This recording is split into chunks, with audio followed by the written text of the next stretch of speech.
अकाल मृत्यु वो मरे जो काम करे चंडाल का, काल उसका क्या करे जो भक्त हो महाकाल का, कालों के काल महाकाल राजा की महिमा अद्भुत है। द्वादश ज्योतिर्लिंग में बाबा महाकाल को सर्वोत्तम शिवलिंग माना गया है।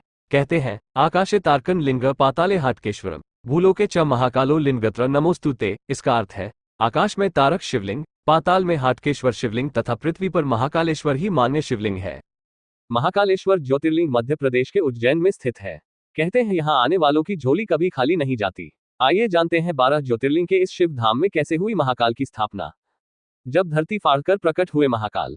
पौराणिक कथा के अनुसार वेदप्रिय नाम का एक ब्राह्मण अवंती नामक नगर रहता था। वो शिव का परम भक्त था। प्रतिदिन पार्थिव शिवलिंग बनाकर बाबा की पूजा करता था। नियमित रूप से धार्मिक कर्मकांड के कामों में उसकी विशेष रुचि थी। एक बार दूषण नामक राक्षस नगर में आया और लोगों को धार्मिक कार्य करने से रोकने लगा। राक्षस को ब्रह्मा जी से विशेष वरदान प्राप्त था। इसी कारण उसका आतंक बढ़ता गया। राक्षस की पीड़ा से दुखी होकर सभी ने शिव से रक्षा के लिए विनती की। शिव की हुंकार मात्र से भस्म हुआ राक्षस। भोलेनाथ ने नगरवासियों को राक्षस के अत्याचार से बचाने के लिए पहले उसे चेतावनी दी। दूषण राक्षस पर इसका कोई असर नहीं हुआ और उसने नगर पर हमला कर दिया। भोलेनाथ क्रोधित हो उठे और धरती फाड़कर महाकाल के रूप में प्रकट हुए। शिव ने अपनी हुंकार से राक्षस को भस्म कर दिया। ब्राह्मणों ने महादेव से यही विराजमान होने के लिए प्रार्थना की। ब्राह्मणों के निवेदन से प्रसन्न होकर शिव जी यहाँ महाकालेश्वर ज्योतिर्लिंग के रूप में वास करने लगे। उज्जैन के कालों के काल महाकाल बाबा के मंदिर में प्रतिदिन सुबह भस्म आरती होती है।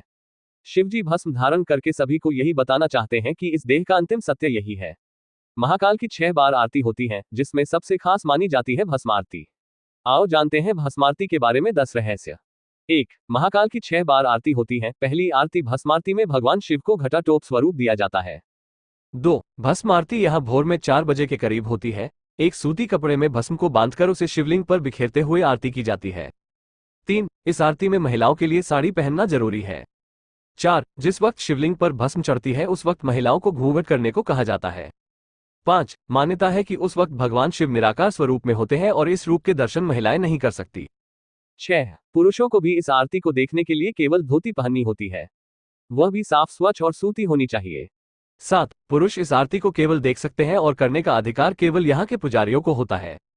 8. प्राचीन मान्यताओं के अनुसार दूषण नाम के एक राक्षस की वजह से अवंतिका में आतंक था। नगरवासियों की प्रार्थना पर भगवान शिव ने उसको भस्म कर दिया और उसकी राख से ही अपना श्रृंगार किया। तत्पश्चात गांव वालों के आग्रह पर शिवजी वहीं महाकाल के रूप में बस गए। इसी वजह से इस मंदिर का नाम महाकालेश्वर रख दिया गया और शिवलिंग की भस्म से आरती की जाने लगी। 9. ऐसा भी कहते हैं कि यहाँ शमशान में जलने वाली सुबह की पहली चिता से भगवान शिव का श्रृंगार किया जाता है, परंतु इसकी हम पुष्टि नहीं कर सकते हैं। ये भी कहा जाता है कि इस भस्म के लिए पहले से लोग मंदिर में रजिस्ट्रेशन कराते हैं और मृत्यु के बाद उनकी भस्म से भगवान शिव का श्रृंगार किया जाता है। इस आरती की खासियत यह है कि इसमें ताजा मुर्दे की भस्म से भगवान महाकाल का श्रृंगार किया जाता है। इसकी भी हम पुष्टि नहीं रखते हैं। 10. हालांकि यह भी कहा जाता है कि श्रौत, स्मार्त और लौकिक ऐसे 3 प्रकार की भस्म कही जाती है। श्रुति की विधि से यज्ञ किया हो वह भस्म श्रौत है, स्मृति की विधि से यज्ञ किया हो वह स्मार्त भस्म है तथा कंडे को जलाकर भस्म तैयार की हो तो वह लौकिक भस्म कही जाती है। विरजा हवन की भस्म सर्वोत्कृष्ट मानी है।